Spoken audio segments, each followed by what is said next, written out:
Per sort, la Sala Apol·lo va guardar les imatges, 20 dies després tenia les imatges, i són unes imatges privilegiades. Jo, en quasi 40 anys d'advocat penalista,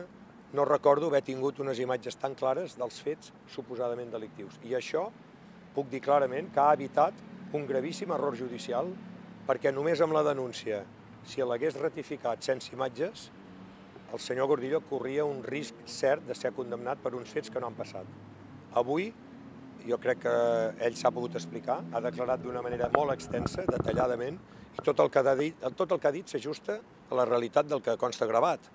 Per tant, si hi ha alguna prova en dret penal privilegiada, és la gravació dels fets. I si els fets delictius, suposadament delictius, estan gravats, seran valorats per la Fiscalia, pel jutge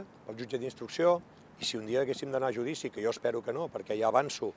que practicarem petites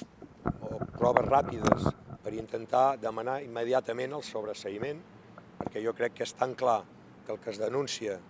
a Mossos d'Esquadra i que avui es ratifica, a pesar que després se rectifica en part, no és en absolut una conducta delictiva,